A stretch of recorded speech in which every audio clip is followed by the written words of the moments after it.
Record. Assalamualaikum warahmatullahi wabarakatuh. Ini adalah video untuk menjelaskan demo aplikasi yang sudah dibuat untuk tugas kelompok keempat dari tim 4, kelas Joba, dan tugas dari Business Application Development. Ini sekilas preview dari README yang sudah dibuat.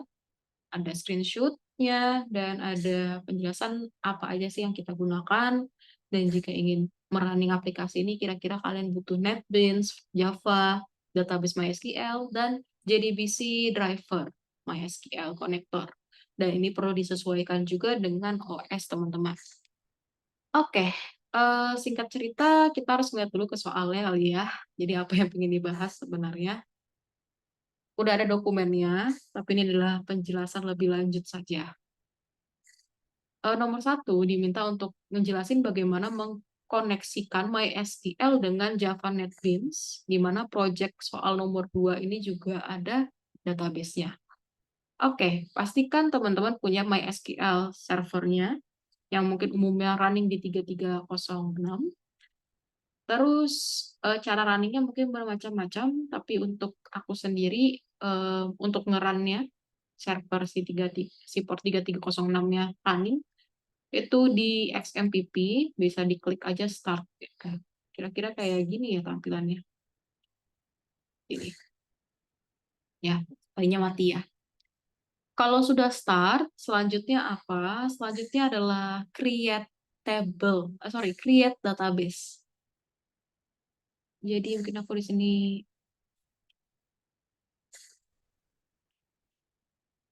create database bernama, untuk soal ini kita menggunakan nama database TK4 tim 4, dan ini dibiarkan dulu aja, tidak ada table ya, karena kita akan create table melalui file Java. Jadi ini dibuat secara manual. Terus apalagi, kita maunya nanti kan aplikasi kita terintegrasi sama si database, jadi drivernya pun harus ditambahin ke project yang kita punya. Jadi udah sediakan dulu projectnya, dan by default saat sebuah project baru dibuat seperti yang ada di sini, ini ada project example. Kita bisa lihat library itu hanya punya JDK 17. Sementara kalau kita membuat aplikasi ada database-nya, itu kira-kira membutuhkan MySQL connector, ataupun kalau pakai database lain, mungkin aja PostgreSQL driver-nya. Kayak gitu. Nah, untuk menambahkannya bisa melalui NetBeans saja. Klik kanan, terus add jar folder. Nah, untuk file yang dipilih, itu harus di-download terlebih dahulu ke si JDBC-nya ya, atau JDBC Oracle. Aku lupa, tapi bisa di-googling. Harus di-install package-nya. Dan nanti setelah udah di-install, ada sebuah file yang perlu di-upload. Seperti yang di sini. Ini akan aku tambahkan ke dalam library-nya project sample. Karena dia nggak bisa tiba-tiba langsung kita gunakan. Gitu. Kalau udah ditambahin kira-kira kayak gini. Itu. Terus nanti menggunakannya gimana? Kita akan bikin sebuah file khusus untuk menghubungkan antara codingan Java kita dan database. Dan untuk lebih rapinya juga, file ini aku berikan nama JDBC Connector. Connection. Kalau lupa ingat nih. Mana ya? Ini dia. Ini adalah file Java biasa, bukan sebuah frame, bukan sebuah bumi tampilan. Oke. Yang dilakukan apa sih di sini? Kita punya sebuah kelas dan beberapa static method yang aku bikin dia sifatnya public, jadi bisa diakses lagi sama sama kelas-kelas lainnya. Aku juga butuh bantuan variabel gitu. Jadi karena kita lagi pakai kelas, kita pakai aja static property, kita beri nama pool. Cerita ini jadi pooling connection ke driver database kita. Untuk beberapa fitur yang akan dibahas di dalam aplikasi ini, create update delete, create table, drop table, insert data gitu ya. Nah, anggapannya saat aplikasi ini baru di running, itu connection pool itu masih 0. Gitu. Nah, ini gimana cara jalannya? Sebenarnya nanti aku akan mendemokannya itu langsung dengan GUI semua aktivitasnya. Jadi lebih enak dilihat aja. Tapi kita perlu ngomongin codingan. Di sini pool yang null ini harus diisi dengan connection, dan connection itu kita dapat dari Java SQL yang udah diimport. Mungkin saat kita ngoding ada automation yang dibantu sama NetBeans tiba-tiba ada di sini. Nah, apa sih yang dilakukan? Pertama, lakukan dulu pengecekan. Jadi kita manfaatkan si try catch untuk exception handling atau error handling. Jadi nanti error-errornya masih enak untuk diurus ya. Nggak menghasilkan file yang berhenti tiba-tiba kalau dikasih try catch. Nah, ini ada pengecekan. Kalau nggak ada pesan errornya, itu adalah pesan error yang pertama yang terjadi. Dan tidak akan mengeksekusi connecting ke database-nya, ke database MySQL. Di sini, setelah berhasil ngecek kelas, yang dilakukan adalah kita harus memberikan konfigurasi tentang database yang sudah kita buat, user yang kita punya, dan password. Kondisinya di sini aku punya username bernama root dan password string kosong aja. Yang aku tinggalkan kutip aja gitu ya. Aku juga butuh DB name, database name apa, portnya apa. Kebetulan masih pakai yang default, dan ini adalah URL-nya. Untuk si JDBC-nya butuh URL itu bentuknya kayak gimana di bawaan dari mereka. Terus ada driver manager untuk dapetin connection-nya. Kita isi nih informasi yang diminta. Kalau memang password dan database yang kita punya itu memang ada dan informasi yang kita berikan itu benar, maka akan sukses untuk connect. Inilah pesan yang ditampilkan oleh oleh codingan yang aku buat bersama teman-teman. Nah, apa sih yang harus dibahas lagi? Aku memberikan sebuah returning yang merupakan string. Tujuannya apa? Biar nanti errornya bisa ditampilin juga ya di GUI-nya. Dan ada sebuah template kalau error itu akan dimulai dengan keyword error. Kayak gitu. Untuk mempermudah saja. Nah, si JDBC connection class ini sebenarnya itu nggak hanya untuk dapat get connection aja. Ada beberapa fitur pendukung ke soal 2, karena soal 2 udah jadi aplikasi yang jadi. Yaitu ada tentang create table, ada tentang seeding data, yaitu insert data multiple gitu ya. Dan juga ada insert data, update, dan drop table. Kadang kita pingin ngeriset data-data yang kita punya saat kita bikin aplikasi yang berulang kali dicoba, ya aku bikin juga metode ini. Agar lebih rapi, karena codingan yang ada di soal 1 dan soal 2 nanti akan terlihat ramai dengan GUI. Jadi kita bungkus aja semua yang mengakses database di file JDBC connection ini. Gitu. Oke, tampilan yang dibuat tuh kayak gimana? Sekarang udah mulai kita akan ngebahas ke soal 2 ya sebenarnya. Karena ini udah sampai soal 1 tentang connecting. Ini juga penjelasan yang udah aku buat tentang file JDBC connection dan set connection MySQL. Aplikasi ini diminta untuk ada menghitung data, ngeriset, ada simpan. Nah, oke, database juga, GUI yang aku ciptakan seperti ini. Ini adalah soal 2. Oke, kita running dulu, sekalian mau ngedemoin untuk si JDBC connection ini dijalankannya seperti apa. Kalau kita nge-running ini, maka by default dia akan jalanin TK4 Java ya.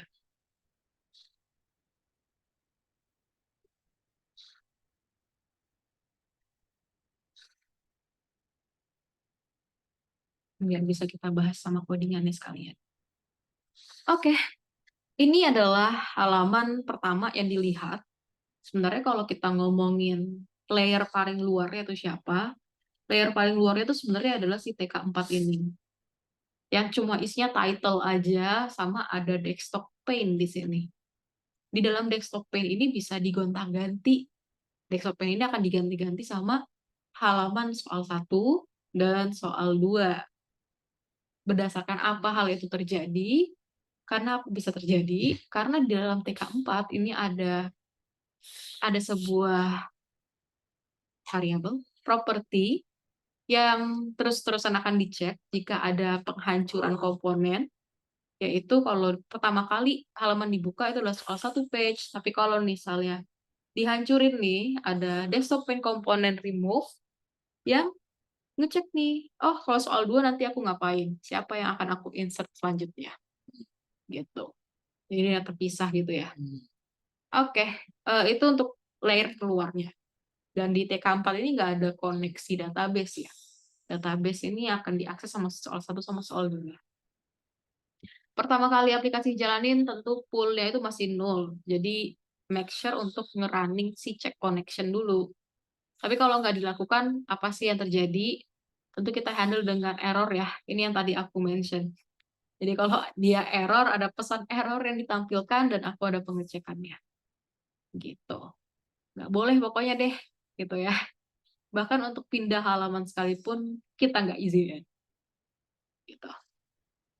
Oke, karena itu banyak yang show up terus-terusan keluar, pop up, untuk mempermudah juga, codingan yang pop-up tadi itu kita bikin dia terpisah. Kita beri nama dia error handling. Kalau misalnya kita ngeklik button check connection, kita panggil JDBC connection untuk nge-setup connection lagi, terus pesan errornya kita kirim ke sini. Jadi istilahnya yang terjadi di sini, oke, udah berhasil connect, dapat pesan dari si JDBC connection, dilempar ke error handling, atau sebenarnya mungkin pop-up handling ya, karena sukses pun ditampilkan di sini. Gitu. Di step keduanya tentu kita akan create table. Nah, itu jadi terlihat rapi codingannya karena si logical thinking-nya udah ditaruh ke JDBC connection. Query-query-nya yang banyak tadi itu udah dipisah-pisah. Jadi kayak gini bentuknya kan. Enak dilihat. Kalau misalnya tadi aku udah connect, tapi tiba-tiba nih belum create table, aku minta insert data.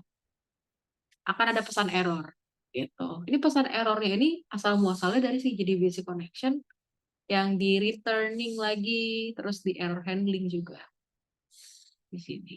Udah deh, berarti kan nggak boleh tuh nge-step-step lanjutnya, harusnya create table dulu. Oke, sukses di create. Terus mau nge-insert data. Nah, tadi tuh aku lupa ngejelasin, table yang aku punya, name itu adalah primary key-nya. Jadi nggak bisa yang namanya ganti-ganti name. Dan kalau insert 8 data ini udah di hardcode datanya. Jadi kalau tiba-tiba dipaksakan, pesan seperti ini yang nampil. Nggak boleh. Primary key itu harus unik. Itu dia. Kita bisa drop juga. Ini berarti aku udah ngilangin table beserta data-datanya ya. Tapi database-nya masih ada. Kalau udah di drop, aku paksain untuk drop lagi, tentu dia akan error. Karena udah nggak ada lagi table mahasiswanya. Itu dia. Ini codingannya di mana? Di sini semua.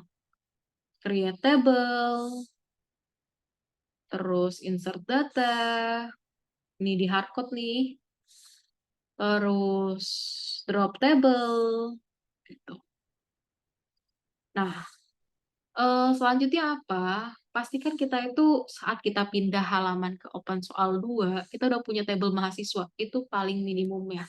Jadi kalau aku drop di sini, terus kita paksa ke sini, ini akan menampilkan error.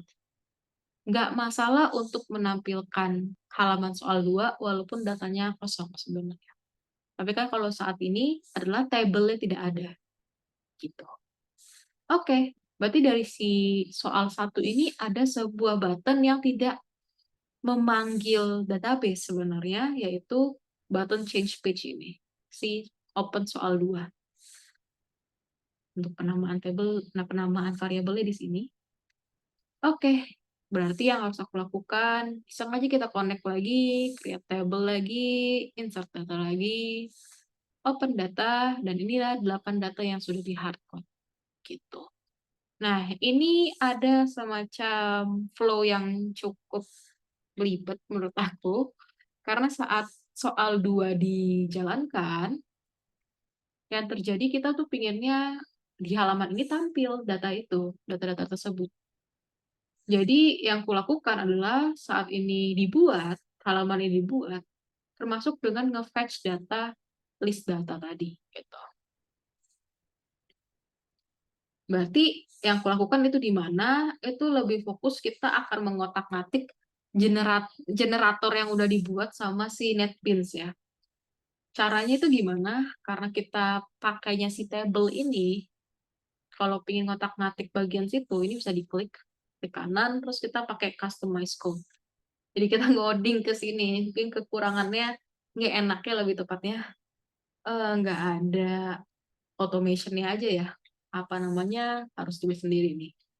Yang terjadi di sini tuh apa? Sebenarnya udah ada si static property bernama data, isinya objek-objek juga, tapi dummy data ya, apa masih nol isinya. Nah, terus yang kita inginkan adalah data betulan dari database. Jadi kita panggil nih si JDBC connection. Nah, karena dia mengembalikannya dalam bentuk objek-objek atau dalam bentuk data nih, saat kita mau mengembalikannya dalam bentuk pesan error, kan data type yang berbeda. Jadi untuk errornya sendiri, aku memaksakan untuk errornya masuk ke dalam objek-objek. Nah, jadi di sini adalah pengecekan jika yang dikembalikan sama si JDBC connection adalah data kosong.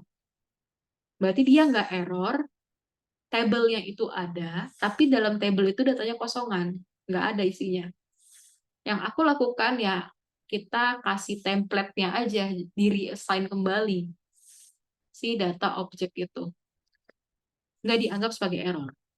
Sementara itu, apa yang terjadi kalau error? Kita akan punya satu data, length, dan data ini udah pasti sifatnya string, dan diawali dengan huruf E, yaitu error. Dan aku pun melakukan pengecekan seperti ini. Ini semacam lebih maksa sih kalimatnya ya. Dan kalau memang dia error, maka status error ini akan berubah menjadi sebuah pesan error yang udah kita buat di JDBC connection. By default, status error itu sebenarnya string kosong.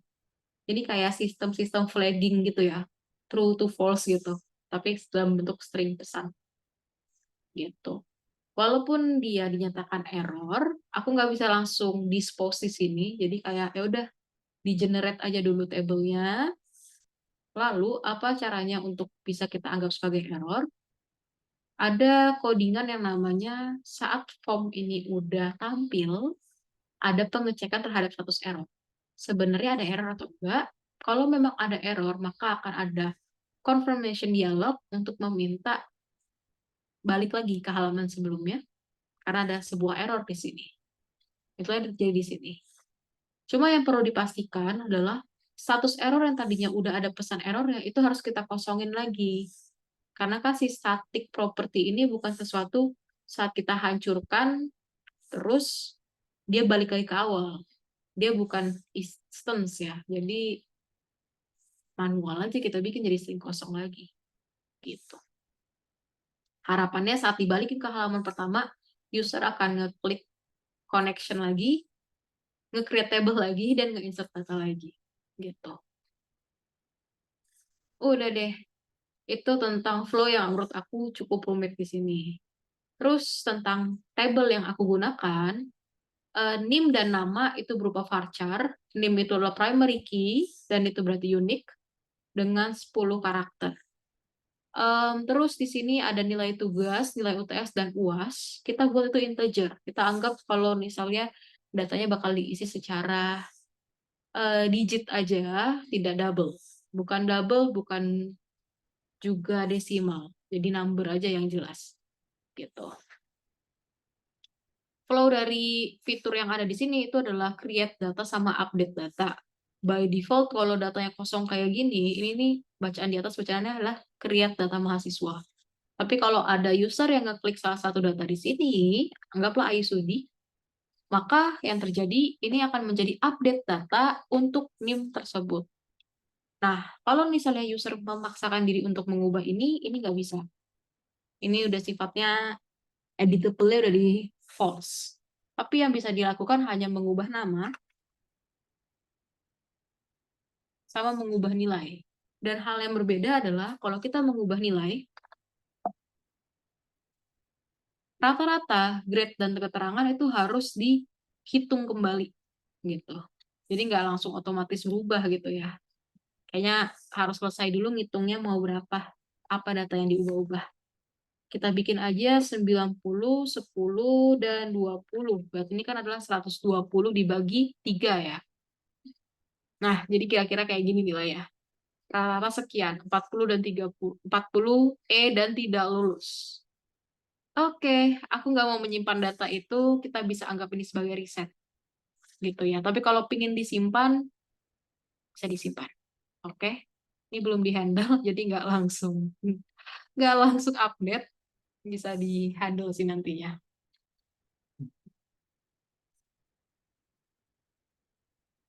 Nah, ini hitung lagi. Oh ya, kalau misalnya kita ngubah sesuatu, nah ini udah aku hitung jadi 100 lagi, terus kondisinya masih minta untuk klik button hitung, tapi aku paksakan dia untuk simpan aja, ini akan ada sebuah pesan untuk hitung terlebih dahulu.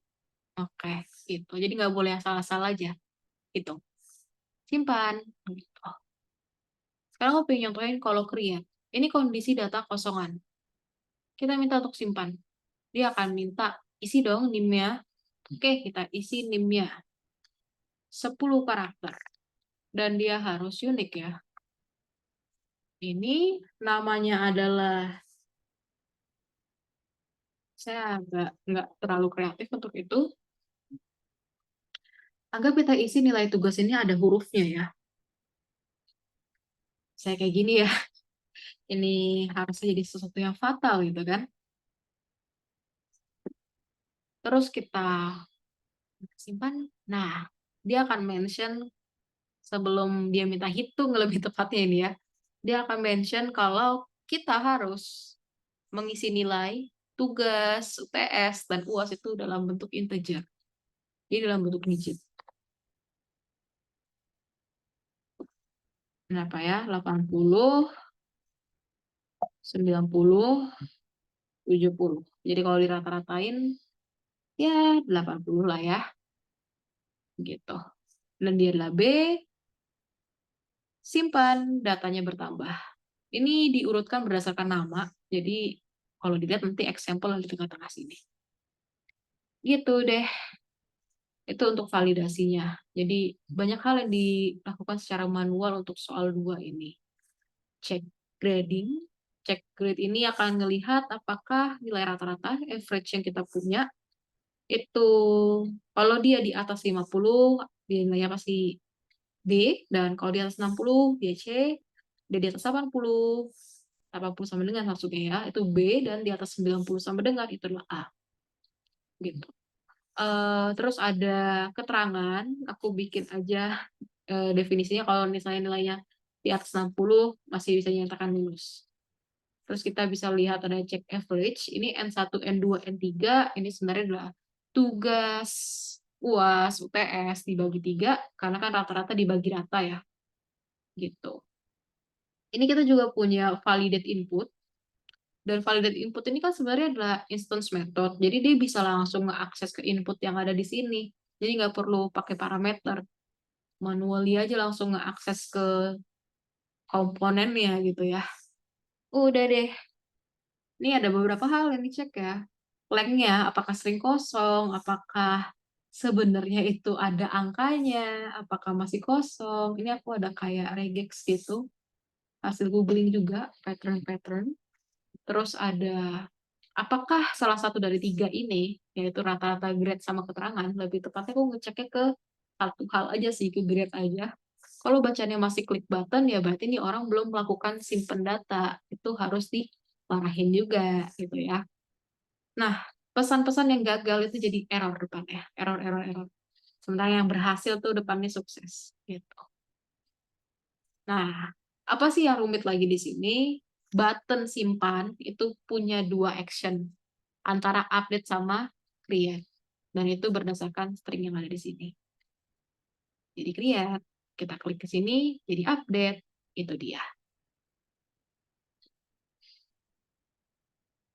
Oke deh, palingan itu saja demo dari sini. Selebihnya, jika ada update langsung di-update ke dalam GitHub, termasuk dengan video YouTube ini. Sekian, terima kasih. Assalamualaikum warahmatullahi wabarakatuh. Kita accept dulu ini. Biar nantinya susah, kita drop aja ya. Accept, oke.